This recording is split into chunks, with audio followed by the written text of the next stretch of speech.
نماز کے بیان کے بعد نماز کا فائدہ بتایا جا رہا ہے کہ اگر کوئی نماز کو نماز کی طرح ادا کرتا ہے تو فائدہ کیا ہے؟ یہ فحشا اور منکر سے روک دیتی ہے.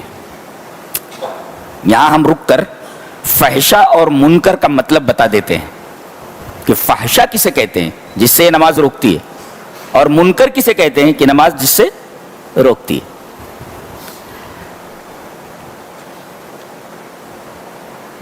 تو جنسی بے اعتدالی کے نتیجے میں آدمی سے جو گناہ سرزد ہوتا ہے اسے فحشا کہتے ہیں.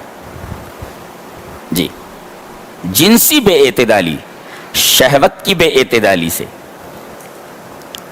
جنسی خواہش کی بے اعتدالی سے، اور اس کے نتیجے میں جو گناہ سرزد ہوتا ہے اسے فحشا کہتے ہیں. جیسے زنا ہے، یہ شہوانی بے اعتدالی کے نتیجے میں ہوتا ہے. اور جو جنسی بے اعتدالی کی وجہ سے کے سبب سے گناہ وجود میں نہ آئے اسے منکر کہتے ہیں. اس کا اپوزٹ ہے نا.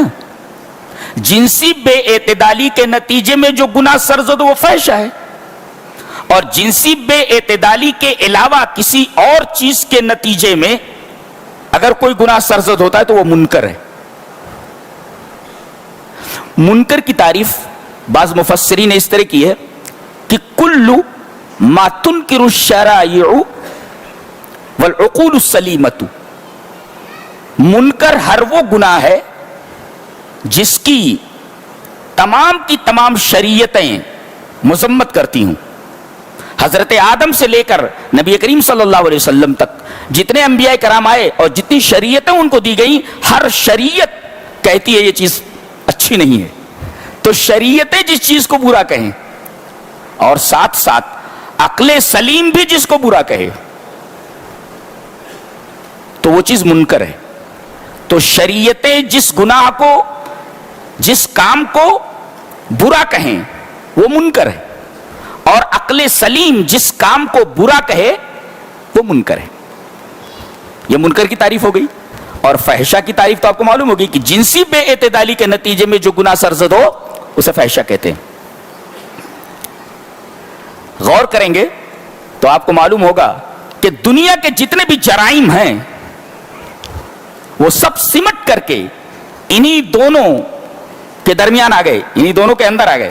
فحشا، کوئی گناہ ہوگا یا تو فحشا میں داخل ہوگا اور کوئی گناہ ہوتا ہے تو منکر میں داخل ہوگا. دنیا کے جتنے بھی جرائم اور کرائم ہیں وہ سارے کے سارے فحشا یا منکر میں داخل ہیں. اتنی جامعیت کے ساتھ یہاں بیان کر دیا گیا.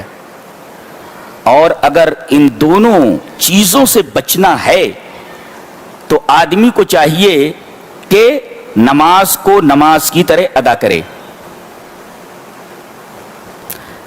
حضرت ابن عباس رضی اللہ تعالی عنہما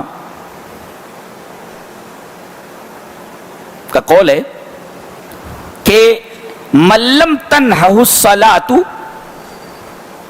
عن الفحشاء والمنکر یا من لم تنہہ صلاتہ عن الفحشاء والمنکر فصلاۃ وبال علیہ، کہ جس آدمی کی نماز اس کو فحشا اور منکر سے نہ روک سکے تو اس کی نماز اس کے لیے وبال ہے. اللہ، یعنی آدمی نماز پڑھ رہا ہے مگر وہ نماز اس کے لیے وبال ہے. بعض نمازیں بھی وبال ہیں. کیوں؟ اس نماز کو نماز کی طرح نہیں ادا کیا گیا تو اب یہ نماز فحشا اور منکر سے نہیں روک رہی ہے، اور آدمی نماز پڑھنے کے ساتھ ساتھ فحشا اور منکر سے بچ نہیں رہا ہے. اس کا مطلب نماز کو نماز کی طرح نہیں پڑھ رہا ہے، اسی وجہ سے نماز کا اثر اس کی زندگی کے اوپر، اس کے اخلاق کے اوپر نہیں پڑ رہا ہے. تو تلاوت آیات، نماز، وَلَذِكْرُ اللَّهِ اکبر، اور اللہ کا ذکر سب سے بڑا ہے. اس کا کیا مطلب ہے؟ اللہ کا ذکر سب سے بڑا ہے.